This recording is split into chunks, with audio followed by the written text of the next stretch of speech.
Whoa. Good afternoon, sir. How are you, buddy? Good man. Look at this weather. Absolutely gorgeous. About time, eh, Hills?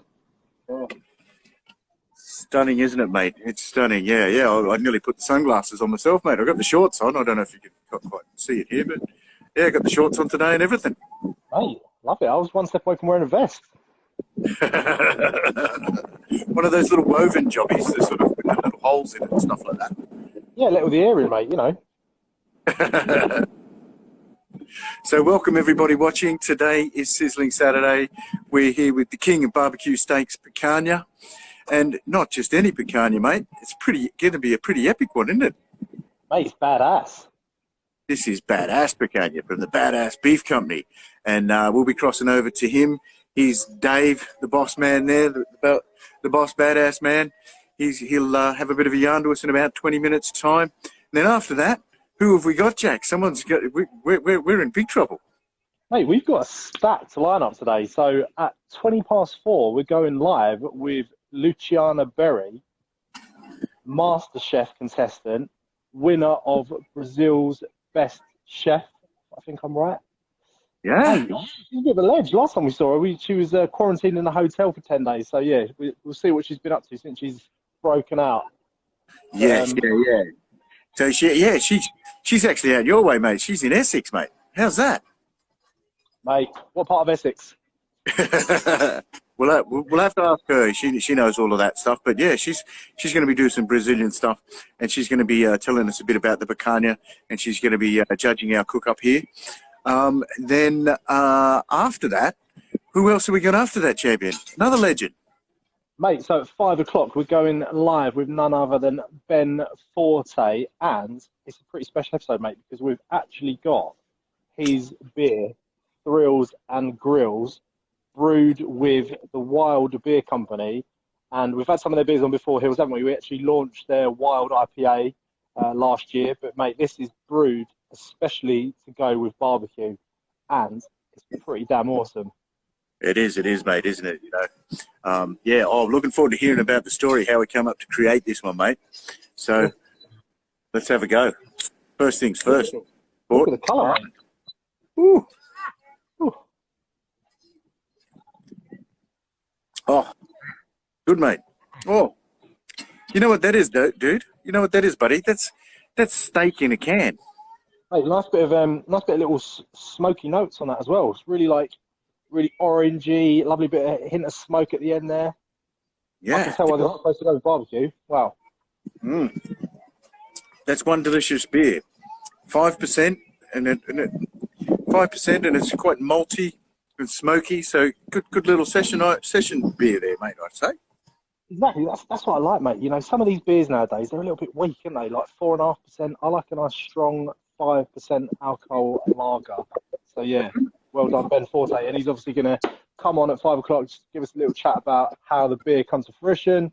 And obviously, he's partnership with the Wild Beer Company. So thank you to both of them, obviously, Wild Beer Company, for sending the beers for us to sip while we grill. So yeah, cheers. Very good. Cheers, mate. Here's to the sun. Sun's Oh, out, mate, barbecue's out, brother. Long may it continue, mate. Oh, and then as well as that, with our steak afterwards, we've got the Beef Steak Club Cabernet Sauvignon Asado edition. Mate, this is my favourite wine that Beef Steak Wine Club do. Yeah. Yeah. It's good, isn't it? I mean, like drinking jam in a bottle. It's amazing. You'd almost think we'd thought about this beforehand. All of this sort of melts together, works together, mate. How's that? Yeah, it's almost like we send them a list of what we're going to cook and they provide the best wines to go with it. It's crazy how it happens. Yeah. You know, it all just, must have just all fallen into place, mate. Exactly, mate. So then we've got the badass picanha. Here we go. That's what a badass box looks like. Look out for that. Badassbeef.co.uk. He's on the Insta as well. He's always up to something now, man, Dave. And he's just launched the picanha, so we need to give him some good feedback about him.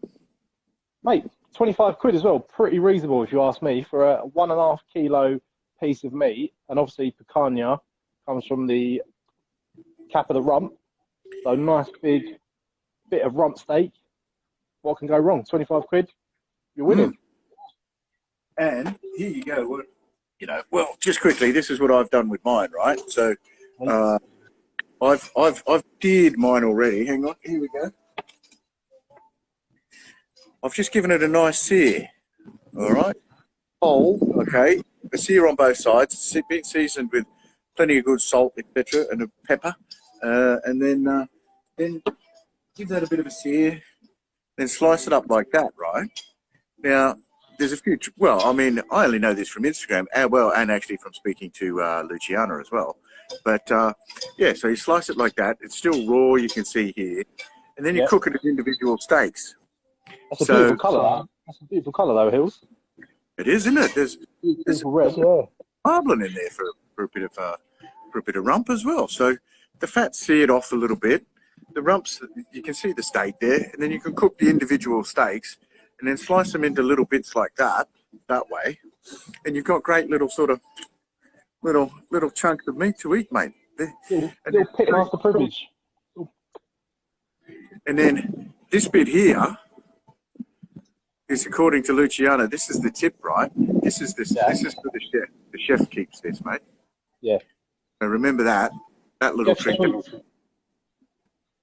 That little bit at the end, that's the chef's bit, right? Just the tip, mate, just the tip. So how have you done yours? Where are you up to with yours? I might throw a couple of these down while we're talking, mate. Well, I am doing mine a little bit differently to you. So I like the idea of cutting it into individual steaks, but I also like the idea of cooking it whole. So what I've done, Hills, is I've got the obviously charbroil set up, and I've got the pellet attachment in. So in the corner, I've got some cherry pellets. Yeah. Just there, I've got the picanha whole. So what I'm going to do is slowly bring it up to temperature with some nice cherry pellets, so we get a nice cherry smoke on it. And then when it reaches that internal temperature, I'm just going to get it on the sear zone. So I'm going to cook the whole thing. So obviously we've got the sear zone, haven't we, here? Yeah. We'll get that going a little bit later. We'll sear the whole thing in its entirety, and then slice it nice and thin afterwards. All right. We've got a esteemed studio guest just arrived, mate. So we need to a fellow steak fan from down the road. But yeah, okay, interesting. Yeah, there's a few different ways to do this, isn't there, mate?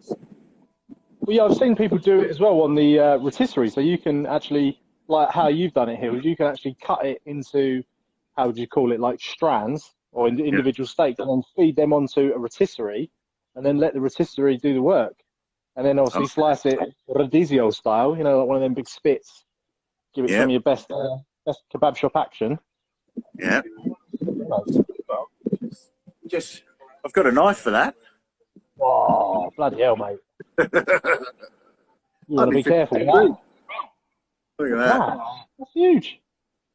And it's Brazilian. It's a starret, right? The Brazilians sent me these over as well. Mate, I nearly. Oh, I think you're frozen there, Jack. All right. So I think whilst Jack's sort of recovering there, he looks a bit frozen to me. Hopefully it's not me that's frozen. But I'm going to chuck a couple of those steaks on and we'll cook those up. Rafi, what do you think, mate? What do you think of those steaks there? Here we go. Bloody marvellous. Here we go. In fact, I think they're better than bloody marvellous. All right, we've got the studio audience. Hang on. I lost you, mate. I'm back. Here we go. With a mask. Good, I like it. Because we're doing the COVID recovery thing here in the UK. This is magnificent. Is this the steak aficionado, Hillary? It's one of it. Salt. Yeah. Pepper. Salt, pepper, and on the grill, mate. Yeah. And then we can cook it to how you like. When you've cut them up into little bits of steaks like that, you can do a medium or medium rare. You can then sort of individualize them for people, I found, which is quite nice. You know. What about large amounts of garlic? Large amounts of garlic. Well, here's something that we've done, Jack, and we'll ask Luciana about this. But I've made some farofa. What's that? it's cassava plant, right? Right. So you buy this stuff and you toast this stuff with some onions and garlic. And actually, I've gone and added a bit of bacon to it as well, because bacon makes everything better. Yeah, and this is really boorish. So when the steak comes off and it's in a little chunk, and what you do is you just sort of dunk it in here and it collects a bit of this farofa on it. And then boom, you've got a little sort of bit of a crusty edge to your steak. This stuff's so moorish, right? It's ridiculous. Hey, also, that's almost like what you did with the prawns, didn't you? You created that little bit of that coarse Szechuan sort of like rub and then tossed the prawns in it. So I like it. Like what you've done. Yeah. The thing is, though, with Szechuan peppers, be very, very careful. Okay. All right. Works best with actually not really good quality beef. Right. But if you really want to spice up fish or chicken dishes, whack in your Szechuan peppers and garlic. And then you have the complete perfect meltdown. All right. I think on that note, we're going to cook up a couple of steaks here, mate, because we've got. I was going to say, move out of the way, mate. This guy knows what he's talking about. Yeah. No. The Southeast Asian cooking, the flavors are wonderful. They are completely overpowering. But for something as good as steak, any type of beef, simple as possible. Yeah, I have to agree with you there. I like to let the actual meat talk for itself. So yeah, really simple. Just like Hilary said, salt and pepper, let the beef talk for itself. We've got a lovely picanha here, nice and marbled. I'm sure Dave will tell us a little bit more about where it came from. And apparently, Hills, it's a special occasion for Dave, isn't it, today? I think so, yeah. We'll have to ask him about it. David's just disappeared off to the bogger. No, it's a different Dave. It's Dave from Badass, the beef guy. Right. We've got another guy in the morning. It's Dave as well. He's our steak-o-meter, right? So he'll. But I'm going to get these on the grill, mate, because people are pretty hungry here. I don't blame you, mate. We've I was going to say, you get them on, and we're also giving away barbecue, aren't we? Oh, most importantly, yeah. How's that? How did we miss that one? Today we're giving away a professional Pro 2-burner charbroil grill, mate. So one of these bad boys. Look at this. Was that product placed? Extremely. The man from behind the camera says. And I don't know about how you feel about it, Hills, but I'll tell you what, I've loved using my one of these. I know, mate. I'm fucked with it. I like the infrared zone thing underneath it. It's got that little grill underneath it that just keeps your temperature like extra. It's even throughout. It makes up and it keeps the heat extra. It makes a little bit more smoke, I found, though, Jack, because it keeps the sort of juices nearer to the grill. I'm going to put those ones on later. And 1 moment. I'll see you from the other side here. I've even got Brazilian salt. There you go. In Brazil, salt is called sal. How's that? What is that? Like, is that in paper form? Here we go. Look at that. Look at that. Beautiful. Bit of pepper. Yeah, perfect. Oh, look at that, buddy. Can you see that? We'll have to zoom in here. Oh my gosh. Yeah, nice bit of smoke action there, mate. Lovely. Oh, these are going to be sensational. So I've got a medium 4 steak there. The fat's already been rendered out. I've got. I'll give them a minute. I've got the probe here as well. What temperature are you aiming for, mate? I think I'll get them out at about 50 degrees. For the old picanha, you can go on the rare side of medium rare. I think, Yeah. But as I say, mate, personal preference, isn't it? I'm quite fond of a rump to be more towards the medium. I quite like it to have a good old rest. Bear in mind, but yeah, be a little bit less pink.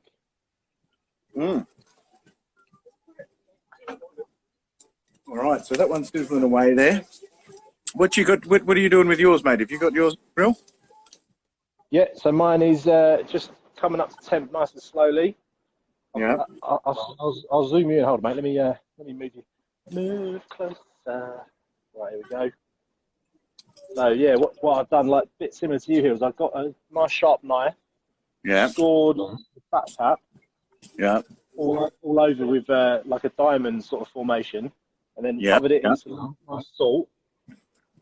And then I'm almost reverse searing it. So here, I've got the cherry pellets, so they're smoking away nicely. Yeah. And effectively, I've only got one side of the grill on, so I've only got this one burner on here. But we're sitting at a nice smoking temp. We're almost at like 130, 140 degrees Celsius. So yeah, slowly come up to temperature, mate. Yeah, I mean, these grills, you know, folks, seriously, these grills are really good. They're solid for temperature, like temperature control.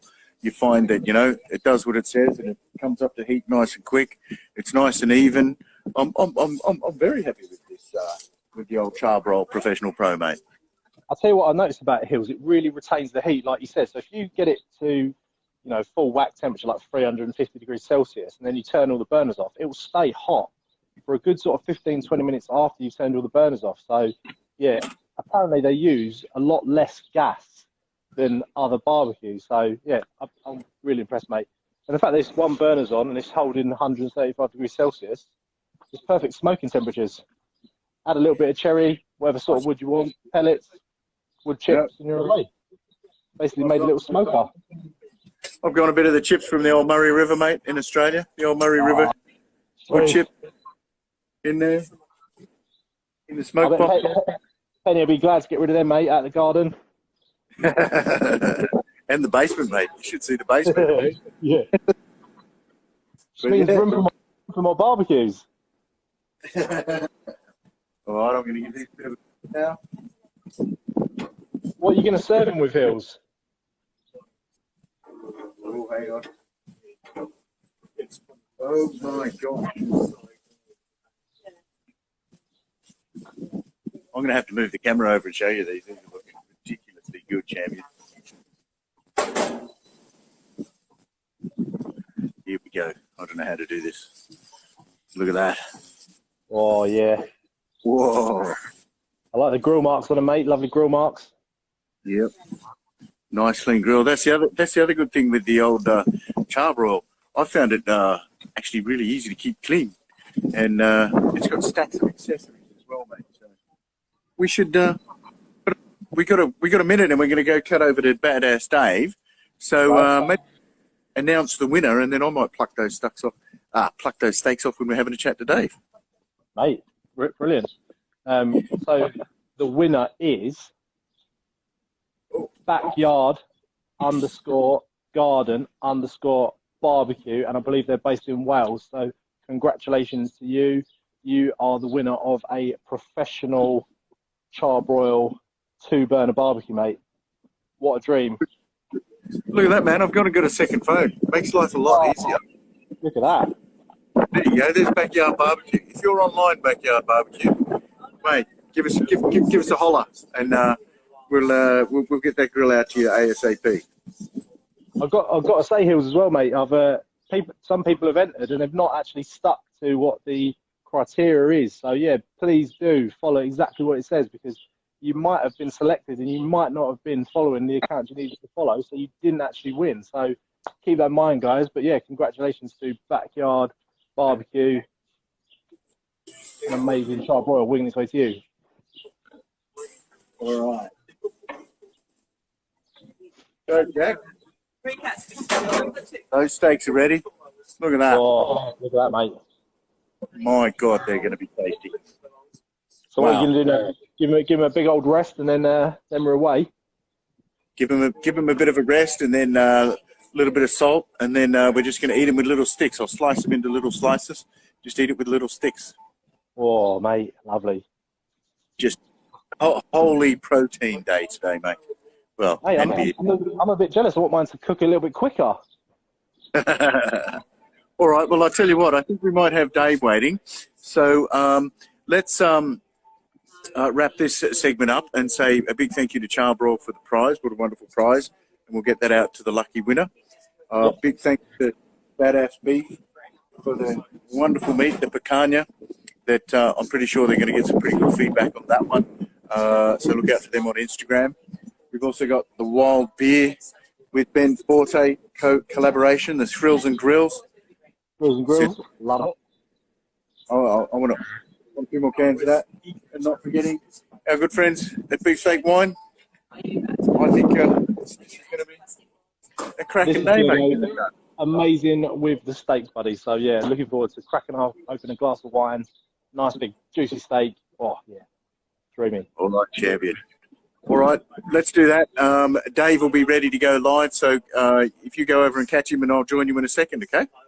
Sounds good to me, mate. Yeah, we'll go live with Dave. So, yeah, see you over there, guys. Dave's going to start the live stream. So, Badass Beef, if you don't follow him already. And we'll see you over there. Cheers, everyone. Cheers.